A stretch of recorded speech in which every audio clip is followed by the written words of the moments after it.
नमस्कार साथियों, एजुकेशन पथ के यूट्यूब चैनल में आप सभी का स्वागत है।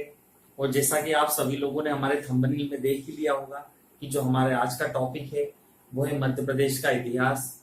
मध्य प्रदेश का इतिहास जानने से पहले हम इतिहास का जो कॉन्सेप्ट है, इतिहास की जो भूमिका है, उस विषय पर चर्चा करते हैं।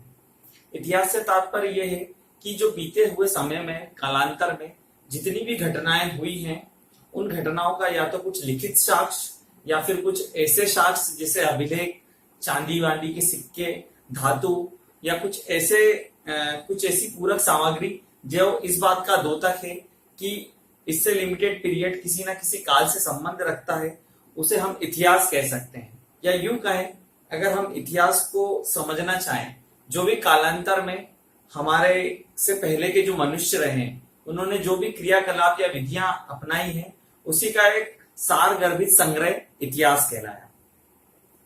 इतिहास को हम अध्ययन की दृष्टि से 3 भागों में बांट सकते हैं: प्राग ऐतिहासिक,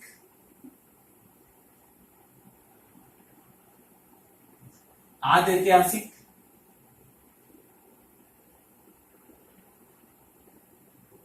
एवं ऐतिहासिक। अर्थात अध्ययन की दृष्टि से हमने इतिहास को 3 भागों में बांट दिया: प्राग ऐतिहासिक, आद्य ऐतिहासिक और ऐतिहासिक। अब प्राग ऐतिहासिक इतिहास ऐसा इतिहास है जिसके बारे में कोई साक्ष्य नहीं मिलते हैं। अर्थात ऐसा इतिहास जिसको ना ही लिखा गया है, ना ही किसी भी प्रकार के सिक्के, हथियार या मानव सभ्यता, इनमें से किसी भी प्रकार के साक्ष्य हमें नहीं प्राप्त होते हैं। तो इस प्रकार का जो इतिहास है उसे हम कहते हैं प्राग ऐतिहासिक काल। प्राग ऐतिहासिक काल। आद ऐतिहासिक काल जिसे लिखा गया परंतु जो पढ़ने योग्य ना हो।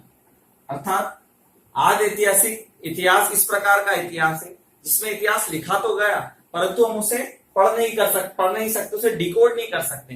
अर्थात उसे हम पढ़ने योग्य या यूं कहें उसमें जो जरूरी आवश्यक तथ्य है उसका ज्ञान इंसान द्वारा नहीं प्राप्त किया जा सकता। वो कहलाता है आपका आद ऐतिहासिक काल। इसका सबसे अच्छा उदाहरण है सिंधु सभ्यता।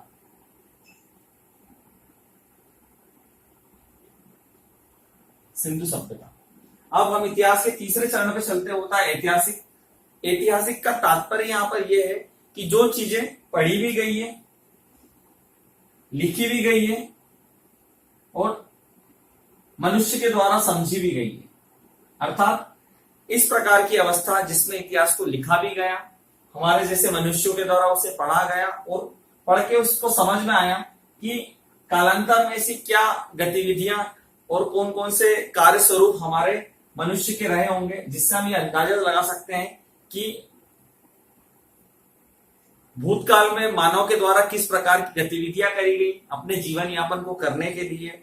या हम यूं कह सकते हैं कि इस बात से अंदाजा लगाया जा सकता है कि मनुष्य की जो जीवन शैली थी, मानव की जो जीवन शैली थी वो किस प्रकार की थी, इससे एक अंदाजा लगाया जा सकता है। जैसे अगर मैं इतिहास की बात करूं तो सर्वप्रथम जो मानव है उसने पाषाण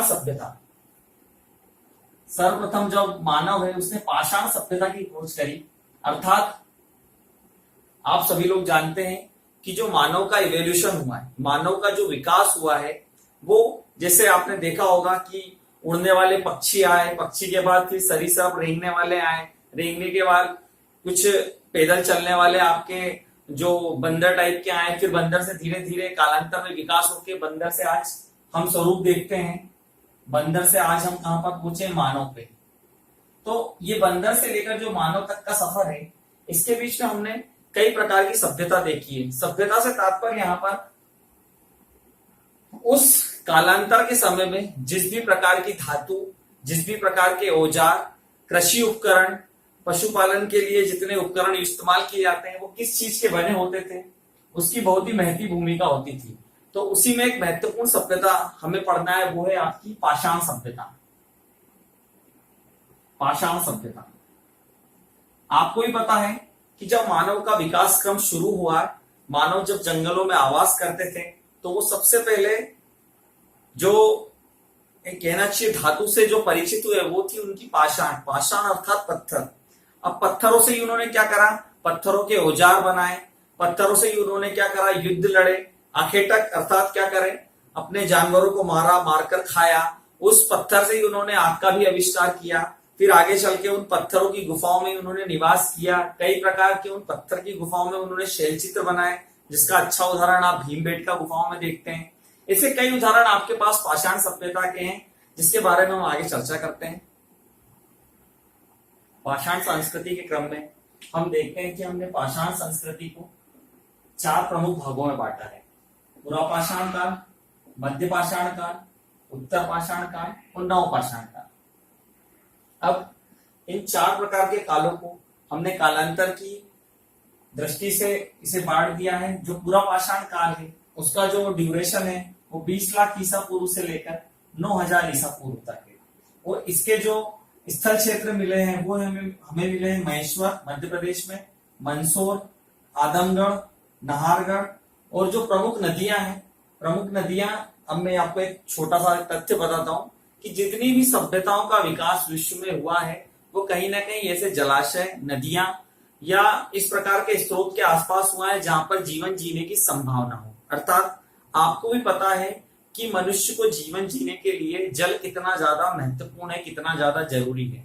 अगर जल होगा तो आप कृषि कर पाएंगे, जल होगा तो आप पीने योग्य पानी पी पाएंगे। उसके बाद अगर आप पशुपालन करते हैं तो उसके लिए भी आपको जल की आवश्यकता है। तो हम जितने भी पाषाणकालीन सभ्यता देखेंगे वो अत्यधिक सभ्यता, जितनी भी सभ्यता जो डेवलप हुई है, जिनका विकास हुआ है, वो कहीं ना कहीं नदी के इर्द गिर्द हुआ है।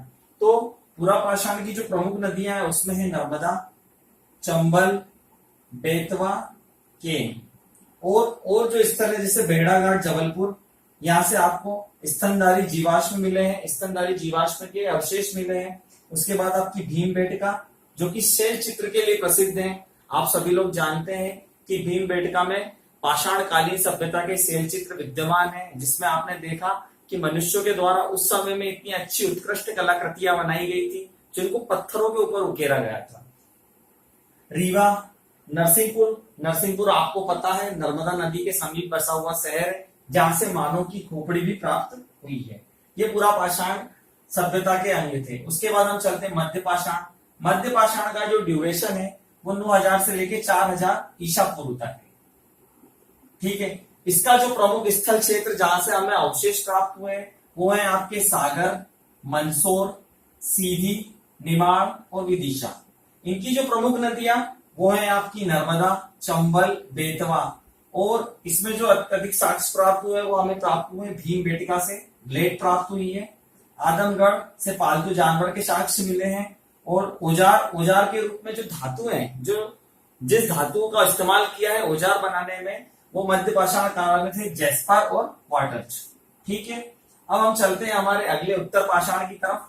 उत्तर पाषाण का कोई क्रम यहाँ पर नहीं दिया है, परंतु इसके जो अवशेष स्थल है वो है आपके पूर्वी निमाड़, शहडोल, मंदसौर, होशंगाबाद, पन्ना एवं धान।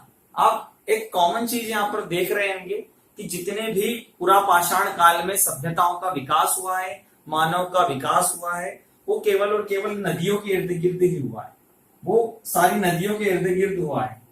तो इससे ये बात सिद्ध होती है कि विश्व ही नहीं अपितु भारत में या मध्य प्रदेश में जितनी भी सभ्यताओं का विकास हुआ है वो हमें कहां पर देखने को मिलेगा, नदियों के आसपास। ठीक है, यहाँ पर हमें आदमगढ़ से सीप से बनी वस्तुएं प्राप्त हुई है। सीप आभूषण के रूप में मनके अर्थात मोती के साक्ष्य प्राप्त हुए हैं।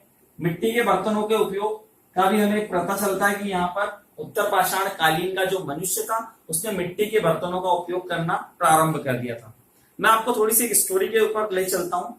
आपको पता होगा जब मनुष्य के विकास का क्रम शुरू हो रहा था, मनुष्य इतना ज्यादा प्रयत्नशील नहीं था, इतना ज्यादा बौद्धिक नहीं था। उस समय में वो क्या करता था, जानवरों को पकड़ता था, जानवरों का शिकार करता था और उसे क्या करता था, कच्चा ही खा जाता था। जैसे आपने देखा होगा शिकार के रूप में वो तीर भाले जो आपके लकड़ियों के या फिर पत्थरों के ही उन्होंने क्या कर दिए थे, ऐसे नुकीले तीर वाले चीजें बना ली थी, उसी से क्या करता था, जानवरों का शिकार करता था। परंतु एक घटना ऐसी घटती है, दो ऐसे पत्थर होते हैं जो आपस में एकदम टकरा जाते हैं, जिसके कारण क्या निकलती है, चिंगारी।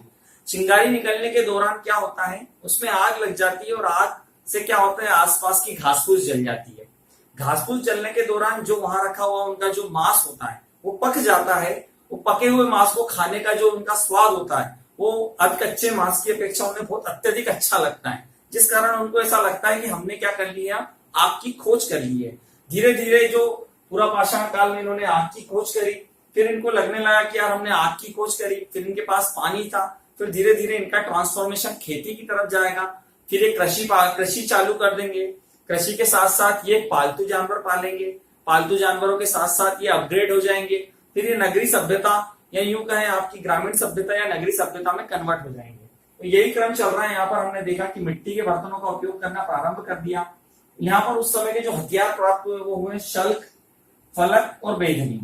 ठीक है, फिर आगे हम चलते हैं नवपाषाण काल।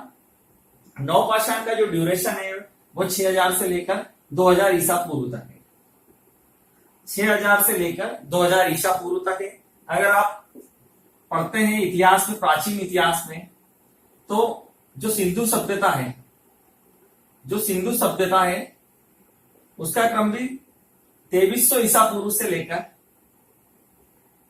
1750 ईसा पूर्व तक आता है। मतलब मानव जो कि पूरा पाषाण से शुरू हुआ, मध्य पाषाण, उत्तर पाषाण, नव पाषाण, और फिर सिंधु सभ्यता में जाके वो अपने आप को पूर्णतः डेवलप कर लेता है। सिंधु सभ्यता किस प्रकार की सभ्यता, आपकी नगरी सभ्यता, अर्थात जो मानव का विकास एक आखेटक के रूप में शुरू होकर एक कृषक के रूप में एक नगरी सभ्यता के रूप में पहुंच जाता है। हम देखते हैं नवपाषाण काल के जो प्रमुख क्षेत्र हैं जहां से हमें अवशेष प्राप्त हुए हैं, एरन अर्थात सागर,